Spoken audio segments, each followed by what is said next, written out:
সুপ্রিয় শিক্ষার্থী, আসসালামু আলাইকুম। আমি মোহাম্মদ নুরুজ্জামান নওশাদ, ফিনান্সের আইটি ক্লাসে আপনাদের সবাইকে জানাচ্ছি স্বাগতম। আজকে আমরা লেকচার 4 দেখব, ঠিক আছে? আচ্ছা, শুরু করি।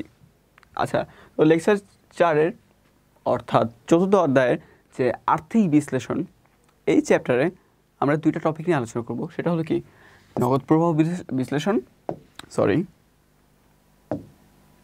নগদ প্রবাহ বিশ্লেষণ এবং ব্রেক ইভেন বিশ্লেষণ।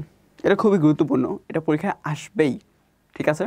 আচ্ছা, তো আমরা একটু সময় নিয়ে একটু ঠান্ডা মাথায় এই নগদ প্রবাহ বিশ্লেষণটা একটু দেখব। আশা করি আমরা জাস্ট যদি এই একটা ক্লাস ভালো মতো করি তাহলে আমাদের সমস্যা হওয়ার কথাই না। আচ্ছা, এখানে বলা আছে প্রতিটি পাবলিক লিমিটেড কোম্পানিকে 4টি প্রধান আর্থিক বিবরণী তৈরি করতে হয়। আচ্ছা, যা হলো। আচ্ছা, তো এখানে তোমাদের মাঝে একটা কোশ্চেন আসতে পারে যে ভাইয়া এখানে আপনি 4টি বিবরণী বললেন, বাট এখানে লাইন হলো 5টা, কেন? আচ্ছা, উত্তর হলো বিবরণী বললে 4টা আর যে উপাদান বললে তাহলে 5টা। আচ্ছা, 4টা বিবরণী কী কী? আর্থিক অবস্থার বিবরণী বা উদ্ধৃতপত্র, তারপর আয় বিবরণী, তারপর সংরক্ষিত আয় বিবরণী, তারপর আছে নগদ প্রবাহ বিবরণী। এই 4টা বিবরণী সকল ধরনের কোম্পানিকে কি তৈরি করতে হয়। আচ্ছা, আমরা এই চ্যাপ্টারের নগদ প্রবাহ বিবরণী নিয়েই কম বেশি একটু আলোচনা করব। ফাইন। তারপর আর্থিক বিবরণীর তথ্য দিয়ে সিদ্ধান্ত নেওয়া, এটা হলো একটা উপাদান।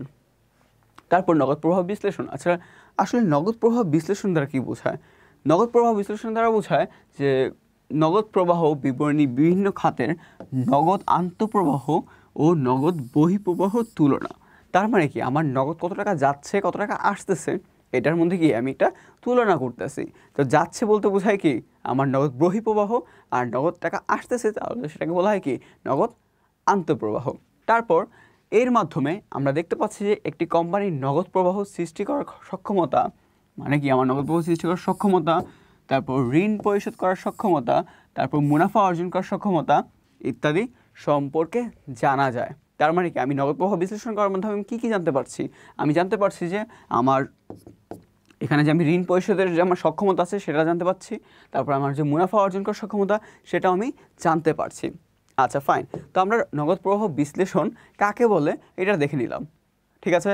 আমার নগদ টাকা যাচ্ছে কত, যখন নগদ টাকা আসতেছে কত, এগুলো কি আমি কম্পেয়ার করার মাধ্যমে আমার ঋণ প্রদান আমি করতে পারবো নাকি না করতে পারবো, এই ধরনের কি আমি যে রেজাল্ট পাচ্ছি সেটা কি আমার নগদ প্রবাহ বিশ্লেষণ।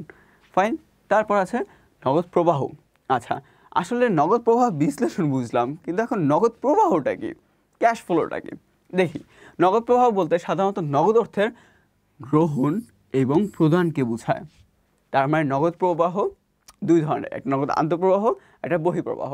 আমরা সবাই জানি নগদ বহিঃপ্রবাহ কি, নগদ যদি টাকা প্রদান করি তাহলে সেটা নগদ বহিঃপ্রবাহ হয়, এবং যদি নগদ টাকা গ্রহণ করি তাহলে সেটা হয় কি নগদ আন্তঃপ্রবাহ। ফাইন।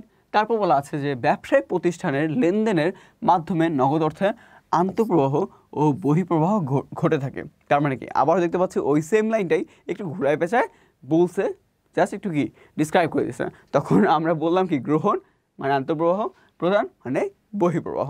ফাইন। তারপর বলা আছে যেমন পণ্য বিক্রয়ের মাধ্যমে নগদ আন্তঃপ্রবাহ হয় এবং পণ্য ক্রয়ের মাধ্যমে নগদ বহিঃপ্রবাহ ঘটে। আচ্ছা, বহিঃপ্রবাহ এটা কখন ঘটলো? যে নগদ টাকার মাধ্যমে কি আমি পণ্য ক্রয় করলাম, টাকা চলে গেল, টাকা নগদ আমি বিক্রি করলাম, টাকা আসলো। ফাইন। তারপর একটি প্রতিষ্ঠানের পণ্যদ্রব্যের উৎপাদন ও বিক্রয়ের সাথে প্রত্যক্ষভাবে জড়িত নগদ প্রবাহকে পরিচালন নগদ প্রবাহ বলে থাকে। তার মানে কি, আমার বিক্রয়ের সাথে এবং উৎপাদনের সাথে প্রত্যক্ষভাবে জড়িত নগদ প্রবাহকে কী বলা হয়? পরিচালন নগদ বলা হয়, ঠিক আছে? এটা অবশ্যই তোমাদের কাছে মাথায়, এটা অবশ্যই কি তোমাদের কাছে একটি গুরুত্বপূর্ণ লাইন, এটা অবশ্যই তোমরা কি মনে রাখার চেষ্টা করবে। তারপর বলা আছে যে পরিচালন নগদ প্রবাহ ছাড়া একটি প্রতিষ্ঠান দীর্ঘমেয়াদে টিকে থাকতে পারে না।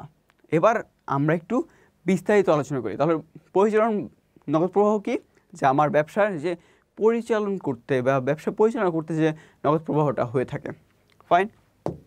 তারপর এখানে আমরা নগদ প্রবাহ কিছু পদ্ধতিতে সমাধান করা হয়, ঠিক আছে? যেমন এখানে বলা আছে যে নগদ প্রবাহ বিবরণী, এই বিবরণীটা কি আমরা দুইটা পদ্ধতিতে সমাধান করে থাকি। যেমন কি, এটা প্রত্যক্ষ পদ্ধতিতেও করতে পারি, আবার কি পরোক্ষ পদ্ধতিতেও করতে পারি। ফাইন। যেমন পরোক্ষ পদ্ধতি যদি আমরা দেখি তাহলে আমরা জানতে পারবো যে আসলে কখন কিভাবে আমার নগদ প্রবাহটা বিশ্লেষণ করা হয়, এবং প্রত্যক্ষ পদ্ধতি দেখলে আমরা দেখতে পারবো কি কখন কোনভাবে করা হয়। ডোন্ট ওয়ারি, আমরা এগুলো নিয়ে বিস্তারিত আলোচনা করবো নেক্সটে। ফাইন।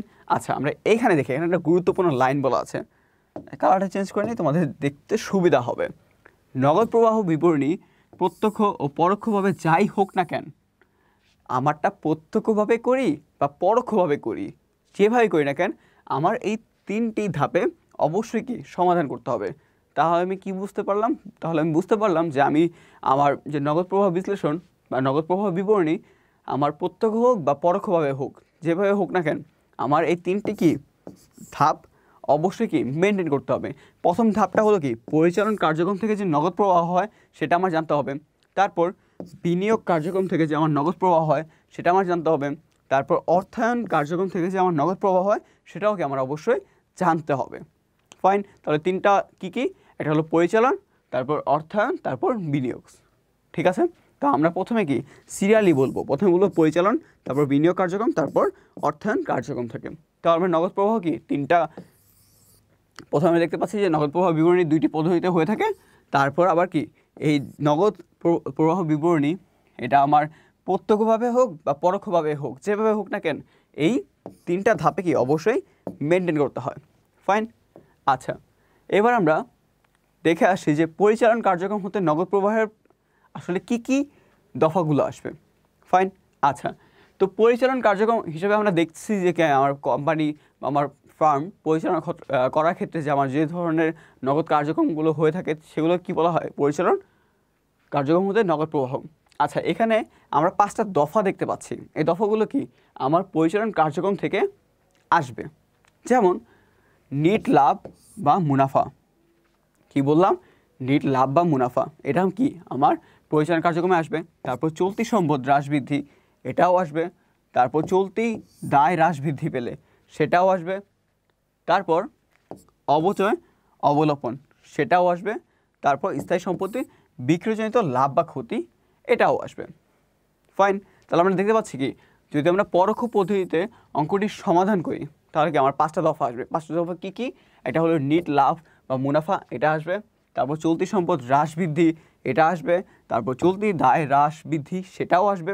তারপর অবচয় অবলোপন, তারপর স্থায়ী সম্পদ বিক্রয়জনিত লাভ বা ক্ষতি, এগুলো আসবে। তো এই 5টা দফা তাতে তোমরা খাতায় টুকে নাও। ঠিক আছে? ফাইন। তারপর পরোক্ষ পদ্ধতি। আচ্ছা, পরোক্ষ পদ্ধতিতে নিট আয় অর্থাৎ কর পরবর্তী আয় নিয়ে শুরু করা হয়।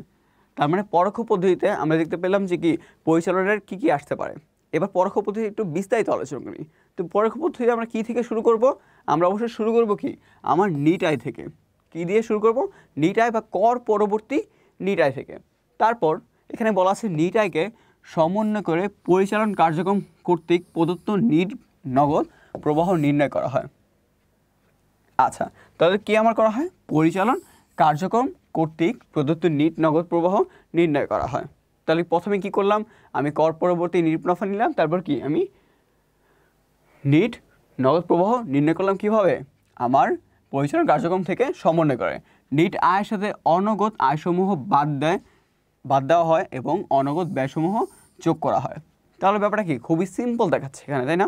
এই যে আমি সমন্বয় করলাম, তারপর কি আমি আর অনগদগুলো আমি বাদ দিলাম, নগদগুলো যোগ করলাম। ফাইন। এটা কি আমার পরোক্ষ পদ্ধতিতে কাজ। আচ্ছা, তো এইখানে আমরা পরিচালন নগদ প্রবাহটা পরোক্ষ পদ্ধতিতে করছি। তোমরা একটা ছক দেখতে পাচ্ছ। এই ছকে প্রথমে দেওয়া আছে যে আমার নিট আয়, আমরা যেটা একটু আগে পড়লাম ওইটাই কিন্তু আমরা এবার বিস্তারিত দেখতে পাচ্ছি। যে নিট আয় দেওয়া আছে কত আমার, ধরো এখানে স্টার দেওয়া আছে, এটা মানে একটা ম্যাথের স্ট্রাকচার, এটা আমরা যদি একটু ফলো করি। তো আমার নিট আয় দেওয়া আছে, ধরো একটা অ্যামাউন্ট দেওয়া আছে স্টার। তারপর এর সাথে আমরা কী যোগ করবো? আমরা দেখেছিলাম যে আমরা অবশ্যই যোগ করবো। তারপর বিবিধ দেনাদার হ্রাস যোগ করব। আচ্ছা, এইটা জিনিস মাথায় রাখতে হবে। ঠিক আছে, যোগগুলো কি করব? যদি আমার চলতি সম্পদ হ্রাস পায়, তারপর চলতি দায় বৃদ্ধি পায়, তাহলে আমি কি বলতেছি এখানে যে আমার চলতি, আচ্ছা আজানের ব্রেকটা, আজানটা শেষ হোক তারপর আমরা আবার শুরু করছি। আচ্ছা, তো আমরা কি বলছিলাম? আমরা বলছিলাম যে এখানে আমরা কি কি যোগ করব? পরিচালন নগদ, আমার যে পরিচালন নগদ প্রবাহের ক্ষেত্রে আমি পরোক্ষ পদ্ধতি যদি মেনটেন করি তাহলে আমি কীগুলো যোগ করব? আচ্ছা ফাইন, কী দফাগুলো যোগ করব?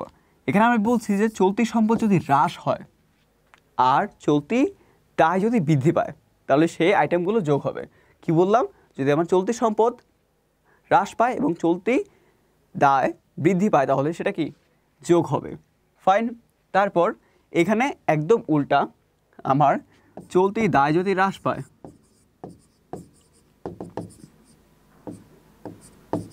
আর চলতি সম্পদ যদি বৃদ্ধি পায়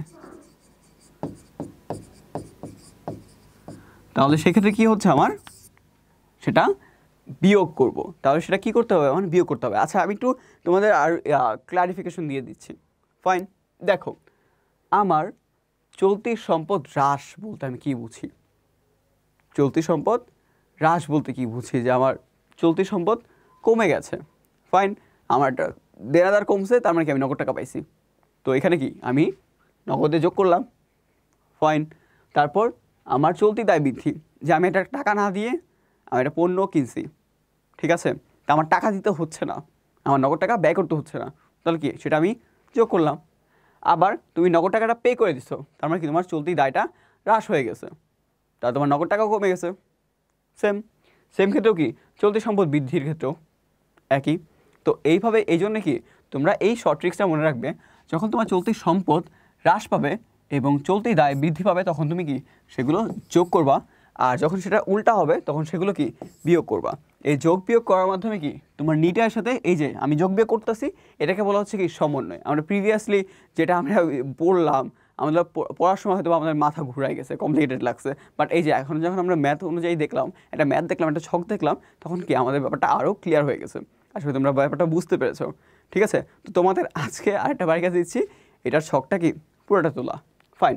তারপরে এইভাবে কি তুমি পরিচালন নগদ প্রবাহ পেয়ে যাবে, ঠিক আছে? আচ্ছা, তারপর নেক্সট স্লাইড আছে প্রত্যক্ষ পদ্ধতি। তা আমরা পরোক্ষ পদ্ধতি দেখলাম, এবার আমরা প্রত্যক্ষ পদ্ধতি দেখব। এবার এই যে দেখো পরোক্ষ পদ্ধতির মতন এখানেও কি কিছু কথা লেখা আছে, কথাগুলো আমরা দেখে আসি। এখানে বলছে নগদ প্রাপ্তি ও নগদ পরিশোধের পার্থক্যকে পরিচালন কার্যক্রম কর্তৃক প্রদত্ত নিট নগদ প্রবাহ বলে। আচ্ছা, এখানে শুধুমাত্র নগদ প্রাপ্তি এবং নগদ প্রদান দেখানো হয়। আমরা পরোক্ষতে কী করছি, আমার চলতি সম্পদ হ্রাস বৃদ্ধি, তারপর চলতি দায় হ্রাস বৃদ্ধি ওইগুলো আসছে, বাট এখানে কি এখানে শুধুমাত্র তোমার নগদ প্রাপ্তি এবং নগদ প্রদানটাই হবে। এই জন্য এটাকে কি প্রত্যক্ষ পদ্ধতি বলা হয়।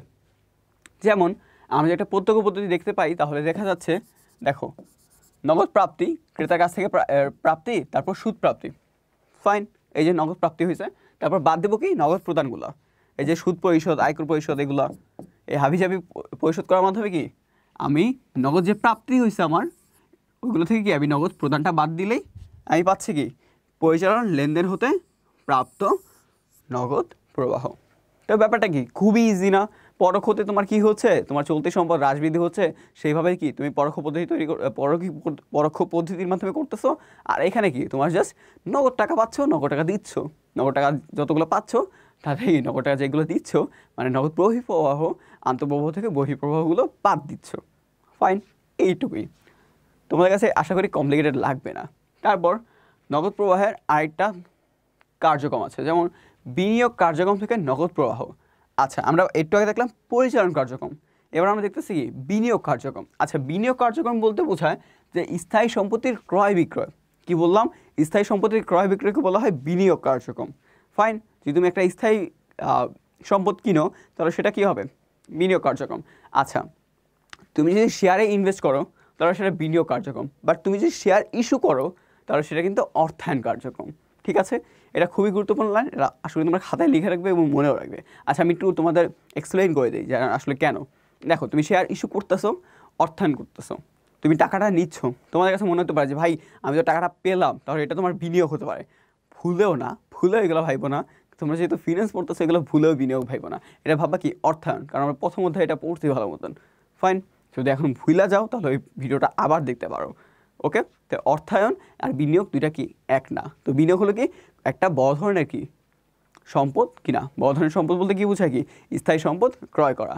তার মানে কি আমরা বললাম যে শেয়ার যদি আমরা কিনি তাহলে সেটা কি হচ্ছে বিনিয়োগ, আর শেয়ার যদি ইস্যু করি তাহলে সেটা অর্থায়ন। ফাইন, তাহলে এই যে এখানে বলছে কি স্থায়ী সম্পত্তি বিনিয়োগ মানে কি ক্রয়, তারপর স্থায়ী সম্পত্তি বিক্রয়। আচ্ছা ফাইন, তারপর অর্থায়ন কার্যক্রম। আচ্ছা, তো আমরা প্রথমে দেখলাম পরিচালন কার্যক্রম, তারপর দেখলাম কি বিনিয়োগ কার্যক্রম, তারপর এখন দেখতেছি অর্থায়ন কার্যক্রম। তার মানে কি আমার অর্থায়নের ক্ষেত্রে যে দফাগুলো আসবে, মানে আমার অর্থায়ন করতে যে দফাগুলো থাকে সেগুলো কি, সেগুলোর মাধ্যমে সেগুলো সমন্বয় করে যোগ বিয়োগ করার মাধ্যমে কি আমি অর্থায়ন কার্যক্রম থেকে নগদ প্রবাহ বের করতে পারি। যেমন অর্থায়ন কার্যক্রম থেকে 4টি দফা আসে, যেমন আসে লভ্যাংশ আসে, ফাইন, তারপর আসে কি বন্ড ইস্যু, সাধারণ শেয়ার ইস্যু, তারপর রক্ষিত আয় মানে সংরক্ষিত আয় যেটা বলি আমরা সেটা। এখন এইখানে একটা গুরুত্বপূর্ণ লাইন বলা আছে, প্রশ্নে যদি রক্ষিত আয় সম্পর্কে বা সমন্বয়ে কিছু বলা না থাকে তাহলে উক্ত দফাটি আসবে না, বলা নাই দিব না, শেষ কাহিনী। তবে সব কিছু ঠিক থাকার পরেও যদি অঙ্ক না মিলে তবে রক্ষিত আয় এর খতিয়ান করতে হবে। তার মানে বলতেছি কি আমরা ওই যে শেয়ার মিল করছি না, শেয়ার মিলে যদি আমাদের এক পাশ না মিলে আমরা কী করি অনেক হিসাব দিয়ে মিলাই দিই, তো এটাও সেম কাহিনী, যদি না মিলে আমরা রক্ষিত হিসাব দিয়ে খতিয়ান করে দেখাই দিব। ফাইন, তাহলে এগুলো কী কী, লভ্যাংশ, বন্ড ইস্যু, শেয়ার ইস্যু, তারপর রক্ষিত আয়। তারপর টপিকটা আছে মানে কিছু বিশেষ নিয়ম আছে, যেমন বিশেষ নিয়মগুলো এগুলো দেখো খুবই শর্ট ট্রিক্স, আবার তোমাদের এগুলো আমরা ডিসক্রাইব করে বুঝাইও দিচ্ছি যে তোমাদের কি শর্ট ট্রিক্সও মনে থাকে এবং ডিসক্রিপশনটাও মনে থাকে। এখানে বলা আছে যদি সম্পত্তি বৃদ্ধি পেলে আমরা কি কমাবো, তার মানে কি সম্পত্তি বৃদ্ধি পেলে আমরা মাইনাস করব, তারপর সম্পত্তি হ্রাস পেলে আমরা কি করব প্লাস করব, তারপর দায় বৃদ্ধি পেলে আমরা কি করব বাড়াবো, তারপর দায় হ্রাস পেলে আমরা কি করব কমাবো। এটা আমরা প্রথমেই দেখছিলাম না, ওইটাই সেম কাহিনী। তাহলে আমরা কি বুঝতে পারতেছি যে কখন প্লাস করব কখন মাইনাস করব। তো সম্পত্তি এবং দায় বৃদ্ধি পেলে আমরা কি করব, সম্পত্তির হ্রাস এবং দায় বৃদ্ধি পেলে আমরা যোগ করতেছি, আবার এই দুইটার ক্ষেত্রে আমরা বিয়োগ করতেছি। আচ্ছা সরি, আচ্ছা তারপর এখানে ছোট করে কিছু কথা লেখা আছে, যেমন বলা আছে যে এইভাবে সবগুলো ধাপ তুমি অনুসরণ করার মাধ্যমে যোগ বিয়োগ করার মাধ্যমে নিট নগদ টাকা হ্রাস বৃদ্ধি পাওয়া যাবে। তোমার আসলে কি নিট নগদ টাকা হ্রাস বৃদ্ধি হয়েছে নাকি না হয়েছে এটা তুমি পাবা। তারপর তার সাথে প্রারম্ভিক নগদ টাকা যোগ করলে সমাপনী নগদ অর্থের পরিমাণ বের হবে। তার মানে কি তুমি এভাবে সবগুলো ধাপ কমপ্লিট করছো, তাহলে তুমি কি পাবা, নিট নগদ টাকা হ্রাস হয়েছে নাকি বৃদ্ধি পাইছে সেটা পাবা। সেটার সাথে তুমি যদি প্রারম্ভিক নগদ টাকা যোগ করো তাহলে কি তুমি সমাপনী নগদ অর্থের পরিমাণ বের করবা। তারপর সব কিছু ঠিক থাকলে সমাপনী নগদ টাকার পরিমাণ ও প্রশ্নে উল্লেখিত সমাপনী নগদ টাকার অঙ্কের সাথে মিলে যাবে। আচ্ছা তোমাদের কাছে এটা খুবই কি কমপ্লিকেটেড মনে হচ্ছে না? আচ্ছা আমি সহজ করে দিচ্ছি। ব্যাপারটা হলো কি তুমি এটার মাধ্যমে কি কাজ করছো, সবগুলো যোগ বিয়োগ করছো, ফাইন, কাজ শেষ আমার। এখন আমি কি করলাম, এখন আমি দেখতেছি যে আসলে আমার নিট নগদ হ্রাস হয়েছে নাকি বৃদ্ধি হয়েছে। এখন দেখলে তোমার নগদ বৃদ্ধি হয়েছে, ফাইন। এবার বলছে কি এই নগদ হ্রাস বৃদ্ধির সাথে আমার বৃদ্ধি ধরে নিলাম, আমি বৃদ্ধির সাথে কি আমি প্রারম্ভিক নগদ টাকা যোগ করলাম, কি করলাম আমার একটা অ্যামাউন্ট বের হলো, এটার সাথে আমি প্রারম্ভিক নগদ টাকা যোগ করলাম, তারপর যে অ্যামাউন্টটা আসবে সেটা হলো কি সমাপনী নগদ টাকা, যেটা আসবে সেটা কি সমাপনী নগদ টাকা। তোমার প্রশ্নে যে নগদ টাকা সমাপনী নগদ টাকা দেওয়া থাকবে এটার সাথে ওইটা কি মিলে যাবে, তোমার অঙ্ক কি এখানেই শেষ। তো আমরা যা দেখলাম এইটুকুই এনাফ, এইটুকুই কি এনাফ। তারপর তোমাদের সুবিধার্থে আমরা একটা ম্যাথ করব। তো তোমাদের কাজ হলো এই পুরো ম্যাথটা একটু খাতায় তুলো, ভিডিওটা পজ করে খাতায় তুলো, আমি তোমাদের একটু পড়ে শোনাচ্ছি। এখানে বলা আছে যে ক কোম্পানি লিমিটেডের 2016 সালের লেনদেনগুলো নিচে দেওয়া হলো। প্রথমে আছে কি কাঁচামাল ক্রয় বাবদ পরিশোধ 25,000 টাকা, ফাইন। তারপর ব্যাংক হতে প্রদত্ত নোটের মাধ্যমে স্বল্পমেয়াদী ঋণ গ্রহণ, ওকে। তারপর যন্ত্রপাতি ক্রয়, তারপর ডেলিভারি ভ্যান 60,000 টাকা, ভালো কথা। তারপর কর্মী বেতন ও মজুরি প্রদান 10,000 টাকা, গুড। তারপর নতুন শেয়ার ইস্যু বাবদ নগদ প্রাপ্তি, আমরা এখানে প্রাপ্তি দেখতেছি প্রদান দেখতেছি। তো এটার মাধ্যমে কি আমাদের কি করতে হবে, আমাদের নগদ প্রবাহ বিবরণী তৈরি করতে হবে। তাহলে এই যে পরিচালন কার্যক্রমে কী কী ছিল, আমার পরিচালন কার্যক্রমে ছিল কি আমার কাঁচামাল ক্রয় বাবদ পরিশোধ, তারপর কি কর্মীর বেতন মজুরি প্রদান, ক্লিয়ার। তারপর কি আমি দুটো যোগ করলাম। আচ্ছা তোমাদের মাথায় প্রশ্ন আসতে পারে যে ভাই কাঁচামাল আর কর্মীর বেতন কেন পরিচালন কার্যক্রমে আসলো? আমি তোমাদের এটা প্রথম থেকেই বলতেছি যে আমার একটা ব্যবসা প্রতিষ্ঠান পরিচালনার ক্ষেত্রে যে সকল খরচ হয়ে থাকে সেগুলো কি পরিচালন কার্যক্রমে এসে থাকে। যদি প্রদান হয় তাহলে কি সেটা বহিঃপ্রবাহ, যদি প্রাপ্তি হয় তাহলে সেটা কি আন্তঃপ্রবাহ। ঠিক আছে, ফাইন। তারপর আমি কি আমার মোট পরিচালন কার্যক্রম হতে কত নগদ প্রবাহ হলো এটা পেলাম। তারপর দেওয়া আছে বিনিয়োগ কার্যক্রম থেকে। আমরা বলছিলাম কি বিনিয়োগ কার্যক্রমে কোনগুলো আসবে, যেগুলো আমার কি আমার স্থায়ী সম্পদ। এই যে আমি যন্ত্রপাতি ক্রয় করছি তাহলে কি, আর ডেলিভারি ভ্যান ক্রয় করছি, ফাইন। এই যে দুইটা অ্যামাউন্ট আমি দিয়ে দিলাম, ওকে। তারপর অর্থায়ন হতে নগদ প্রবাহ আমি কি পাচ্ছি, এখানে পাচ্ছি কি অর্থায়ন হতে নগদ প্রবাহ। আচ্ছা, ব্যাংক হতে প্রদত্ত স্বল্পমেয়াদী ঋণ গ্রহণ কত করছি আমি, 5 লাখ টাকা। ঠিক আছে, তারপর নতুন শেয়ার ইস্যু বাবদ আমি নগদ প্রাপ্তি কত পাইছি, 15 লাখ টাকা, ওকে। তাহলে এখানে কি আমি জাস্ট আমার যোগটা দেখাবো। এখানে আমার অর্থায়ন কার্যক্রম হতে আমি পাইছি কত, 20 লাখ টাকা। তারপর বিনিয়োগ কার্যক্রম হতে আমার নগদ প্রবাহ হয়েছে। এখানে কি আমার বলছে যে আমার আয় হয়েছে নাকি, সরি আমার অন্তঃপ্রবাহ হয়েছে নাকি বহিঃপ্রবাহ হয়েছে, তোমরাই বলো। যেহেতু দেখো ক্রয় করছি দুইটাই, তাহলে কি আমার বহিঃপ্রবাহ হয়েছে, ফাইন। তারপর এখানে কি বলছে, এখানে বলছে আমার কাঁচামাল ক্রয় বাবদ পরিশোধ প্রদান, তাহলে এখানেও কি আমার বহিঃপ্রবাহ হয়েছে। আমরা জাস্ট কি এক একটার বেসিসে এটা আমরা দেখালাম। জাস্ট আমাদের খেয়াল করতে হবে অর্থায়নের ক্ষেত্রে কি আমার নগদ প্রবাহ কি প্রাপ্তি হয়েছে, গ্রহণ হয়েছে কত, 5 লাখ টাকা। তারপর নতুন শেয়ার ইস্যু বাবদ নগদ প্রাপ্তি কত, 15 লাখ টাকা। ঠিক আছে, তো এটা জাস্ট কি তোমাদের ক্লাসিফিকেশন করার জন্যই এই ম্যাথটা করানো হয়েছে, ফাইন। তারপর এখানে বহু নির্বাচনী প্রশ্ন আছে একটা, তো এটা তোমরা আসলে পারবা, তো তোমাদের কাজ হলো কি এটার অ্যান্সার লেখা। আচ্ছা, আমি তো বাড়ির কাজ দিয়েছি অলরেডি, আরেকটা দিব সামনে। তারপর আছে ব্রেক ইভেন বিশ্লেষণ। আচ্ছা, ব্রেক ইভেন বিশ্লেষণ কি, ব্রেক ইভেন বিশ্লেষণ দ্বারা বোঝায় যে তোমার কোম্পানির আয় ব্যয় যেখানে সমান হবে, যেখানে কি আয় ব্যয়টা সমান হবে, তার মানে কি তোমার মুনাফা হবে কত, 0। তো এটা কি ব্রেক ইভেন বিশ্লেষণ। আমরা একটু বইয়ের ভাষায় দেখি কী বলা আছে। যে সকল বিশ্লেষণের সাহায্যে প্রতিষ্ঠানের মোট পরিচালন ব্যয় ফেরত আসতে কী পরিমাণ পণ্যদ্রব্য উৎপাদন ও বিক্রয় করতে হবে তা জানায়, তাকে ব্রেক ইভেন বলে। তার মানে কথাটা কি, যেখানে আমার আয়, ধরো আমার এটা হলো আয়ের হিসাব, তো আমি এই পর্যন্ত আয় করতে কতটা পণ্য বা কত টাকা আমার ব্যয় হবে সেটা বের করার মানেই কি ব্রেক ইভেন পয়েন্ট। তার মানে বোঝাচ্ছে কি তোমার 10,000 টাকা টোটাল খরচ হয়েছে, এই 10,000 টাকা উঠাইতে তোমার কতগুলো পণ্য বিক্রি করতে হবে সেটার অ্যামাউন্ট বের করা হলো কি ব্রেক ইভেন বিশ্লেষণ। আসলে ক্লিয়ার তোমাদের কাছে? আচ্ছা, ব্রেক ইভেন বিন্দু। আচ্ছা, আমরা বিশ্লেষণ দেখলাম, এবার বিন্দু দেখলাম। বিন্দু মানে কি, যেখানে ওটা মিলিত হয়। আরও সহজভাবে বলি, যে বিন্দুতে মোট বিক্রয়লব্ধ আয় ও মোট ব্যয় রেখা পরস্পরকে ছেদ করে। মানে কি, তোমরা যখন এটা দেখতে পাবা, এই যে সরি এইভাবে না, এই যে ব্যয়, এই যে আয়, এই যে এখানে যে কি যেখানে মিলিত হয় সেটাকে বলা হয় কি ব্রেক ইভেন বিন্দু। আচ্ছা, ব্রেক ইভেন বিন্দু নির্ণয়। ব্রেক ইভেন বিন্দু নির্ণয়ের প্রথম ধাপ হলো বিক্রিত দ্রব্যের ব্যয় এবং পরিচালন ব্যয়কে স্থায়ী ও পরিবর্তনশীল পরিচালন ব্যয় বিভক্ত করা। আচ্ছা, এখন তোমাদের কাছে কঠিন লাগতেছে, আমরা যখন ম্যাথে চলে যাবো তখন আরও ইজিকে লাগবে। আচ্ছা, এই যে দেখো এখানে ব্রেক ইভেন বিশ্লেষণ দুইটা পদ্ধতিতে হয়। একটা হলো সমীকরণ পদ্ধতি, আর একটা হলো কি রৈখিক পদ্ধতি। আমরা সমীকরণ পদ্ধতিটা দেখি। সমীকরণ পদ্ধতির ক্ষেত্রে তোমাদের কিছু কোশ্চেন দিবে, কোশ্চেনের ক্ষেত্রে কিছু তোমাদের ডিসক্রিপশন দিবে, ডিসক্রিপশন অথবা কিছু তথ্য দিবে, তথ্য দিয়ে তোমাদের বলবে যে ব্রেক ইভেন বিন্দু বিক্রয় পরিমাণ বের করো। যদি বলে ইউনিট বের করতে, তাহলে তোমাদের সূত্র হবে স্থির ব্যয় ডিভাইডেড বাই প্রতি একক বিক্রয় মূল্য মাইনাস প্রতি একক পরিবর্তনশীল ব্যয়। তার মানে তোমরা দেখতে পাচ্ছ যে আমার কি স্থির ব্যয়, আমি কি করব, স্থির ব্যয় থাকবে উপরে। ধরো স্থির ব্যয় হলো কত, 20 টাকা, একক প্রতি বিক্রয় মূল্য হলো 2 টাকা, একক প্রতি পরিবর্তনশীল ব্যয় হলো 1 টাকা, আর কত হচ্ছে 20 টাকা। তাহলে আমার ব্রেক ইভেন বিন্দুতে বিক্রয় পরিমাণ কত হচ্ছে 20 টাকা, ফাইন। আচ্ছা, এটা কিন্তু একক, ঠিক আছে, একক। একক বলতে মানে ইউনিট, মানে পরিমাণটা, ঠিক আছে, তোমার কিন্তু টাকা না। টাকার ক্ষেত্রে আমরা এবার আসি। আসলে যদি তোমাকে বলে যে টাকার অ্যামাউন্টটা বের করতে, তাহলে কী করবা?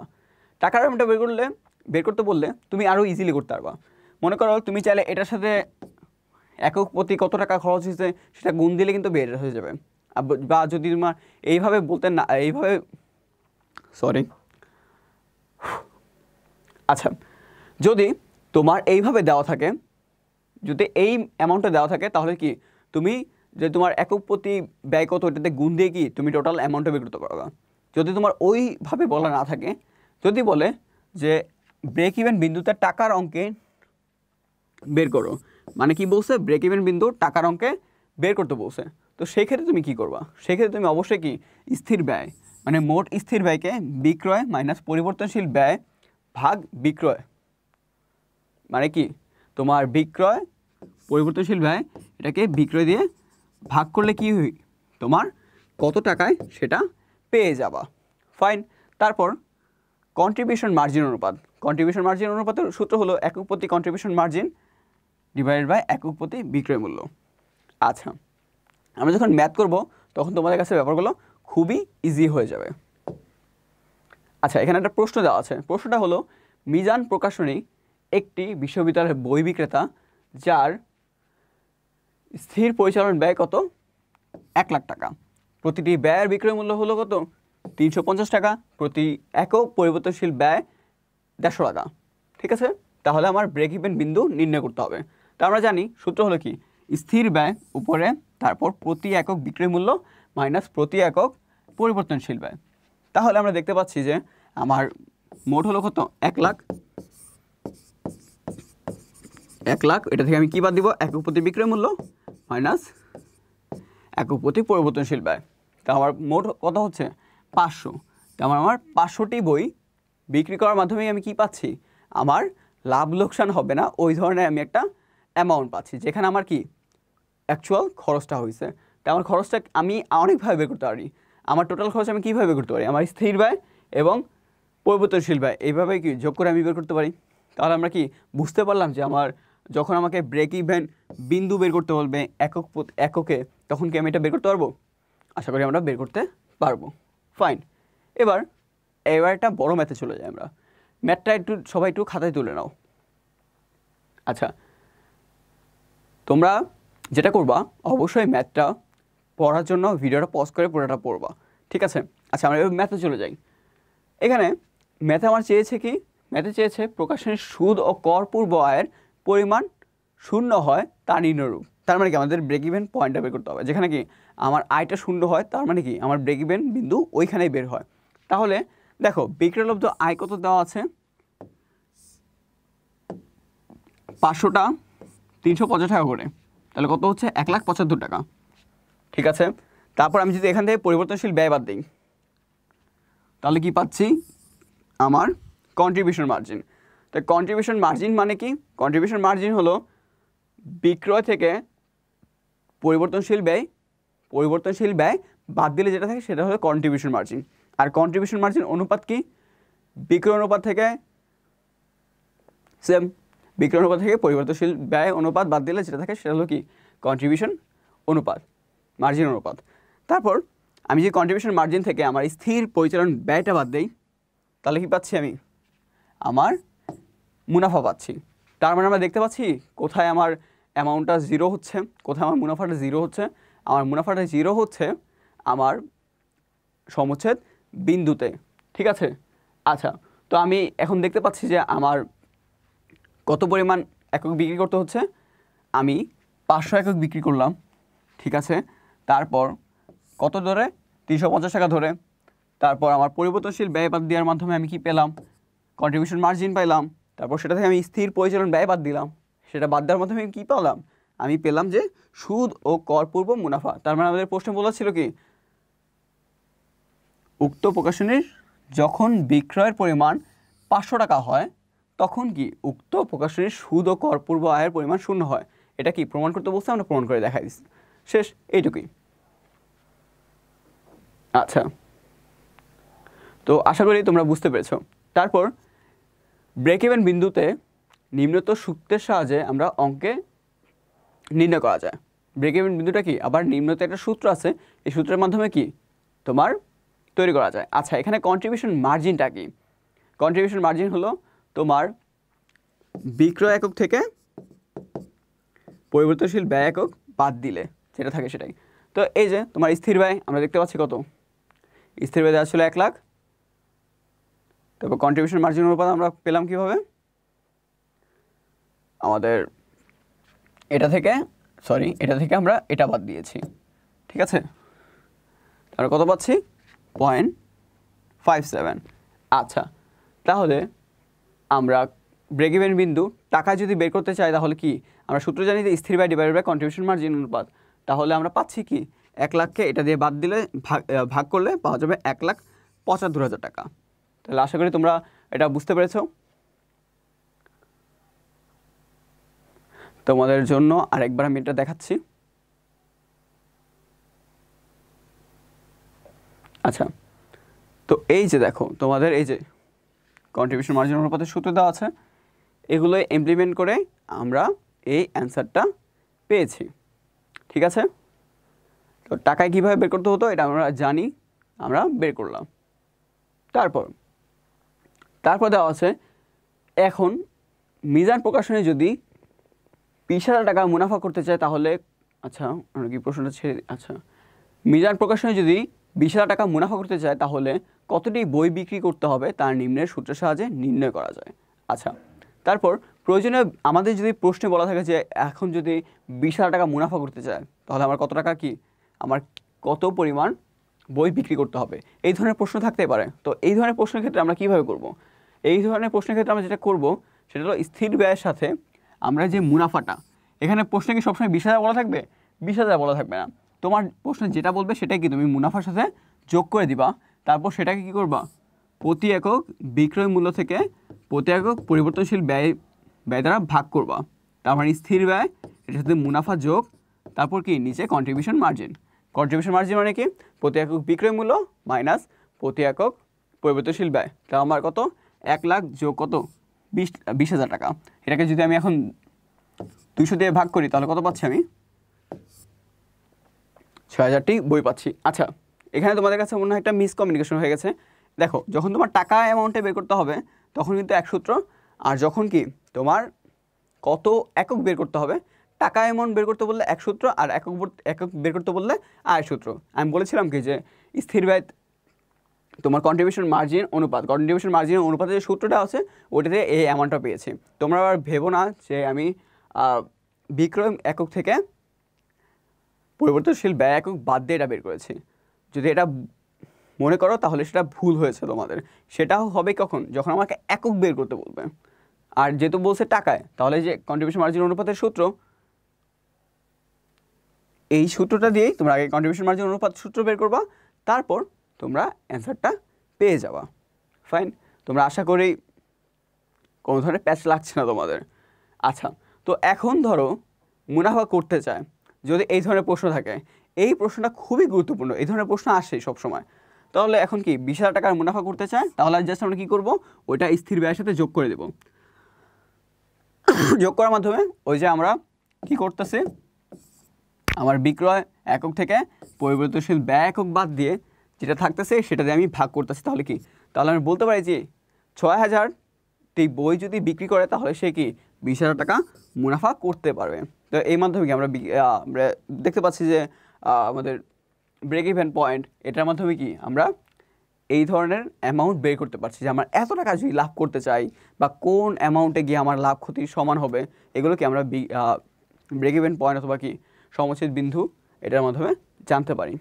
আচ্ছা, এবার রৈখিক পদ্ধতি, আমরা সমীকরণ পদ্ধতিতে দেখলাম যে আমার কিছু ধরনের তথ্য দেওয়া থাকবে, ওটার মাধ্যমে কি আমার সমীকরণটা বের করতে হবে, ঠিক আছে।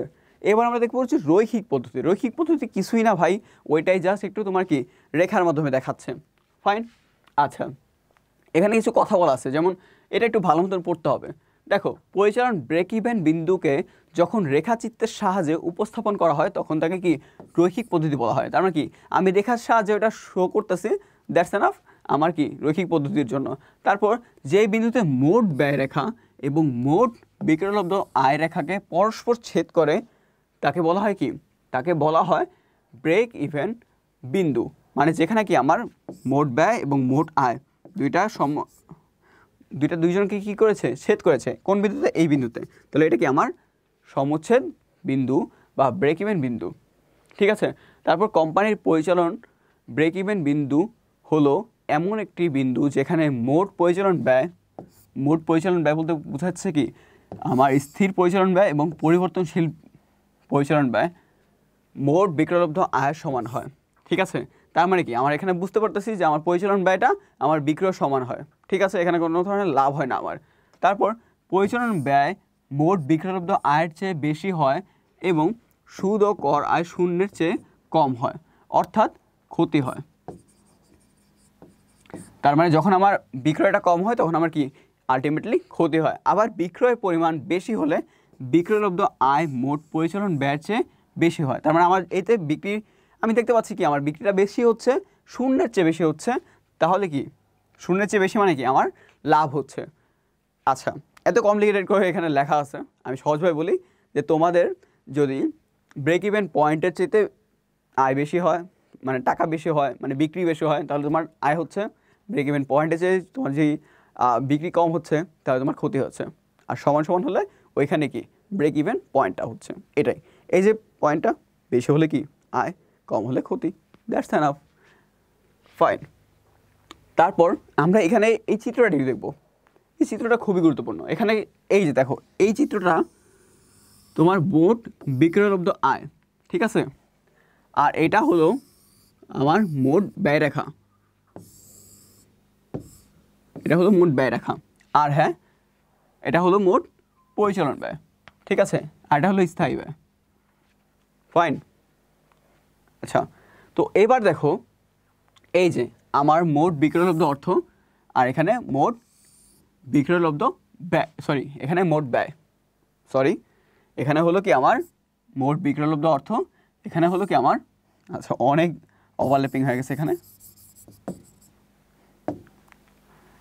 এটা হচ্ছে গিয়ে আমার বিক্রয়লব্ধ অর্থ আর এটা হচ্ছে আমার কি মোট ব্যয়।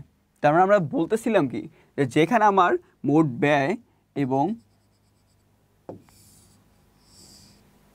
মোট বিক্রয় সমান হবে সেখানে আমি বলবো কি সমচ্ছেদ বিন্দু। তার মানে এই যে তোমরা জাস্ট কি করবা, তোমরা এই যে আয় অনুযায়ী বা ব্যয়ের টাকা এখানে বসাবা, তারপর কি এখানে বিক্রয় একক বসাবা। ধরো এখানে আয় হলো আমার কত, 60,000 টাকা, এখানে বিক্রয় একক ধরো 6,000 একক। তার মানে তোমরা বুঝতে পারতেছো যে আমার যেখানে 6,000 টাকা 6,000 একক 60,000 টাকা সমান হবে, মানে 6,000 একক আমি 60,000 টাকা বিক্রি করতে পারবো। মানে কি বললাম আমি, 6,000 একক মানে 6,000 পিস আমি কি 60,000 টাকা বিক্রি করতে পারবো। ওইখানে আমার কোনো লাভ ক্ষতি কিছুই হবে না, আমার লাভ ক্ষতি কি হবে না, কিছুই হবে না। মানে কি আমার লাভ শূন্য, ক্ষতিও শূন্য। এটার বেশি হলে কি লাভ, কম হলে ক্ষতি, ঠিক আছে।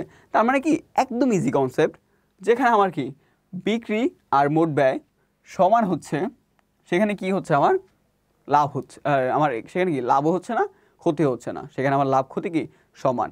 এই জন্য এই মিলিত স্থানকে বলা হয় কি সমচ্ছেদ বিন্দু, সমচ্ছেদ বিন্দু। তাহলে সমচ্ছেদ বিন্দু কি যেখানে মোট বিক্রয়লব্ধ আয় এবং মোট ব্যয় মিলিত হয় তাকে বলা হয় কি ব্রেক ইভেন বিন্দু অথবা সমচ্ছেদ বিন্দু, ঠিক আছে। এটাকে বলা হয় কি রৈখিক পরিচালক ব্রেক ইভেন বিন্দু বিশ্লেষণ। মানে কি তোমার এটা রেখার মাধ্যমে আমি দেখাই দিলাম, এই তো। তো এটা তোমাদের সময় নিয়ে অনেক কিছু ভাঙায় বলার কারণ হচ্ছে কি জানো, এটা খুবই সহজ একটা টার্ম যা তোমরা এটাতে কখনো প্যাচ না লাগাও, ঠিক আছে, ফাইন। আসলে তোমরা এটা বুঝতে পেরেছো। আচ্ছা, এবার একটা বহু নির্বাচনী প্রশ্ন দেওয়া আছে, একটি কোম্পানির উৎপাদন ব্যয় ও বিক্রয়ের পরিমাণ ও মুনাফা বিশ্লেষণকে কি বলে। আচ্ছা, উৎপাদন ব্যয়, বিক্রয়ের পরিমাণ এবং মুনাফা বিশ্লেষণকে কি বলে।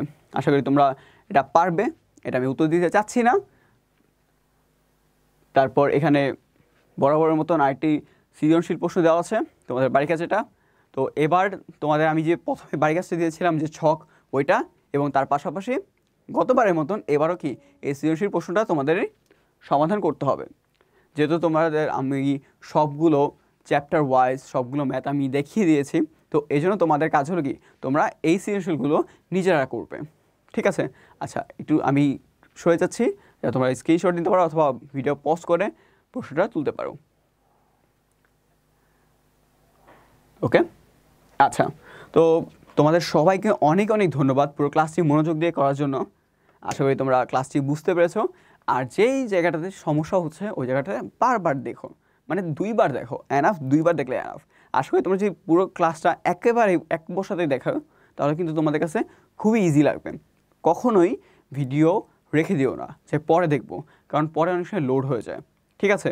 আর হ্যাঁ, আমরা সবসময় চেষ্টা করছি তোমাদেরকে এক ক্লাসের মধ্যে মানে একটা চ্যাপ্টার সবগুলো কাভার করার জন্য, এবং ইভেন আমরা সবগুলো কাভার করেছিও।